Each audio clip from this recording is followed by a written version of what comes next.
श्री शिवाय नमस्तु।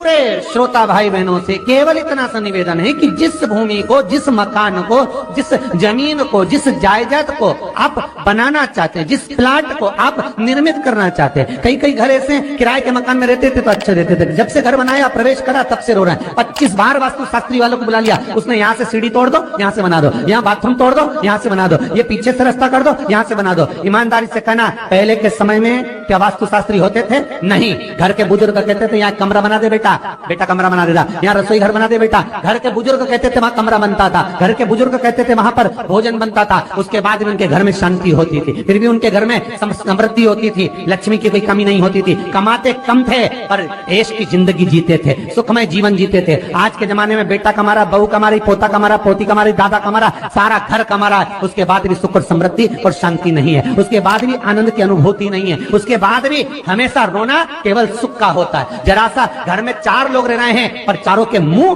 भगोने जैसे रहते हैं, एक तपेले जैसा मुंह, एक भगोने जैसा मुंह, एक थाली जैसा मुंह, एक बल्टोई जैसा मुंह, सब कोई बोलने को तैयार नहीं, क्योंकि जब जब बोले तो बर्तन की आवाज आए तो बोलेगी। एक माँ बैठी टीवी के सामने, एक माँ बैठी, एक सोफे पे बैठा, बोले ही नहीं आपस में। वो सुख गया का महाराज।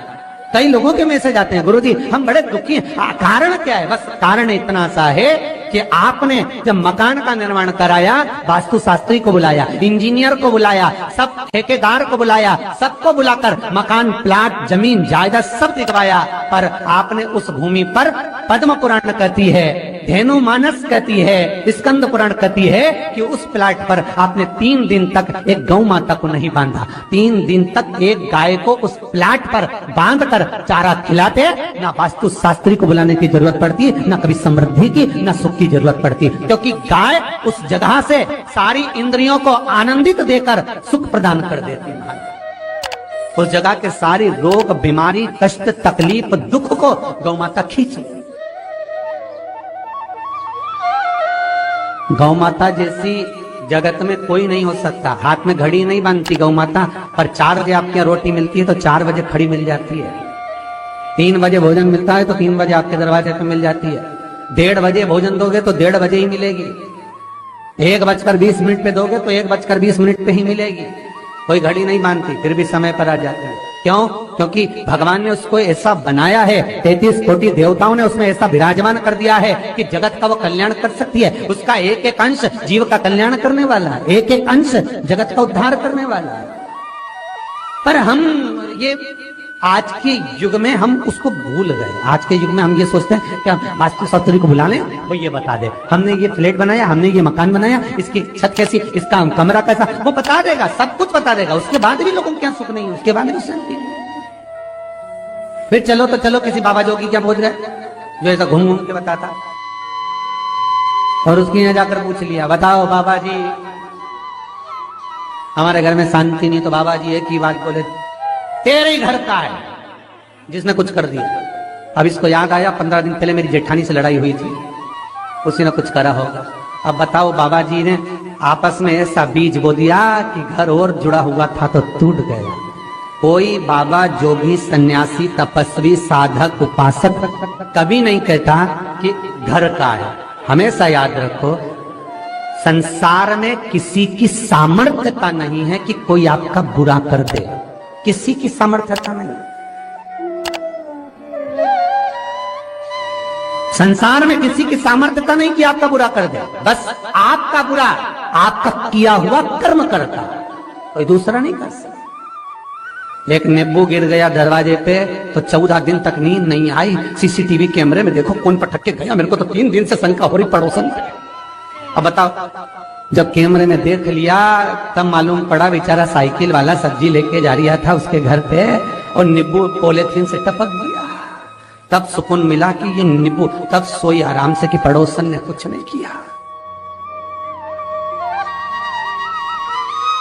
ना जाने किसने क्या विद्या कर दी, ना जाने कौन ने कौन सा टोना मार दिया। केवल एक दीवार ऐसी होती है जहां पर हनुमान जी का चित्र लगाया जाता है।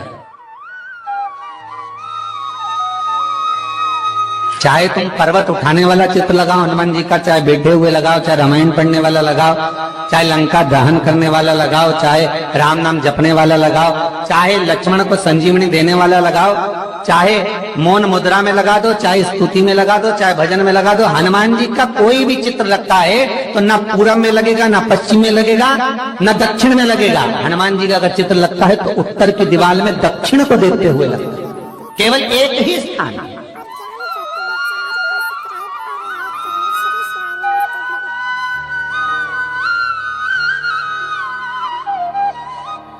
जैसे पूर्वजों के चित्र को, पितरों के चित्र को, गए हुए हमारे जीवों के चित्र को दक्षिण में विराजमान किया जाता है, उसी तरह हनुमान को उत्तर में विराजमान कर कर दृष्टि दक्षिण में कर दी जाती है।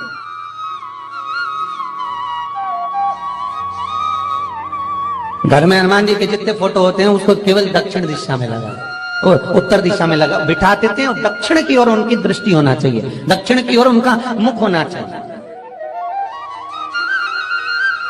क्यों महाराज? अगर व्यक्ति के जीवन में कोई बीमारी आने वाली है, व्यक्ति के जीवन में कोई रोग आने वाला है, व्यक्ति के जीवन में अगर कोई कष्ट आने वाला है, व्यक्ति के जीवन में अगर कोई परेशानी आने वाली है, व्यक्ति के जीवन में कोई एक्सीडेंट का योग भी बनने वाला है, तो शास्त्र कहता है वो दिशा दक्षिण से ही बनता है।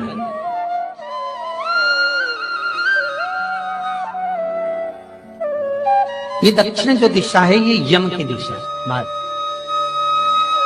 यहां संपूर्ण परिवार के साथ यमराज अपने आनंद में निवास करता है। और जब हमारे घर में, हम ये नहीं करें कि आप हनुमान जी का फोटो लगाओ, हम ये भी नहीं करें, आपके घर में हो और आपने अगर विराजमान कर रखा है किसी दिशा में, तो हमारा तो निवेदन रहेगा, अभी तक आपने अगर जैसा रखा पर एक बार दिशा बदल कर देखना कि रोग, बीमारी, कष्ट, दुख, तकलीफ में आपको लाभ मिला कि ना मिला।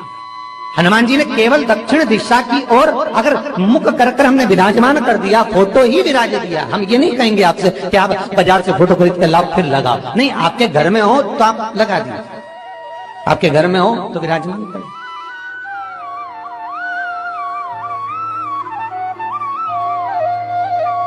अच्छा, कितनी विपरीतता है वो भी आप जरा जानिएगा महाराज, कि शंकर भगवान के ऊपर जो जल चढ़ाया जाता है उसकी जलाधारी उत्तर में जाती है?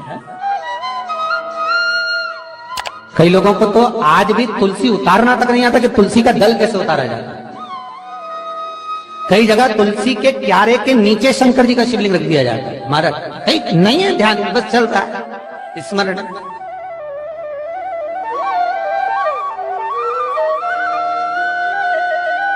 भगवान शिव का जो जल जा रहा है वो उत्तर की ओर जा रहा है, और हनुमान जी को उत्तर में विराजमान कर मुख दक्षिण की ओर कर दिया गया। क्यों? प्रबल दिशाओं में उत्तर और दक्षिण महाराज, ये जो दो दिशाएं, इनको साधने के लिए कोई देवता आगे नहीं है। अगर इन दिशाओं को कोई साधने वाला है तो केवल एक देवाधिदेव महादेव ही हो सकता है। काल का हरण करने वाला वो महाकाल ही हो सकता है। शंकर का ही एक अवतार है हनुमान जी महाराज, रुद्र अवतार महाराज। हनुमान जी से कहा तुम दक्षिण की ओर दिशा पर संभालिए, शिव जी कहते हैं मेरा जल जब उत्तर की ओर जाएगा तो इस दिशा को मैं संभालू, चिंता न करिए। किसी लड़का और लड़की का विवाह नहीं हो रहा, 30 साल हो गए, 32 साल हो गए, 34 साल हो गए, लड़का लड़की का विवाह ही नहीं हो रहा। बहुत टेंशन है माता पिता। कोई मंगली है, कोई मांगलिक है, थोड़ा धीरे कम करो, प्लेन रखो। कोई मांगलिक है, कोई मंगल है, संबंध हो ही नहीं रहा। बहुत प्रयास कर रहे हैं, बहुत। 4 दिशा का स्मरण करिए, पूर्व पश्चिम उत्तर दक्षिण का। हथेली पर आटे का दीप लगाइए, घी भर लीजिए और 4 बत्ती उसमें अलग अलग रख लीजिए महाराज। थोड़ा सा पीला चावल हल्दी में कर उसमें डाल लीजिए। जो लड़का और लड़की का विवाह करना उसी के हाथ में देना है। और देव उठनी एकादशी के दिन, जिस दिन देवता उठेंगे, जिस जगह पर तुलसी सालिग्राम का आप पूजन करते हो, गन्ने के नीचे, ईख के नीचे तुलसी का क्यारा रखकर पूजन करते हैं।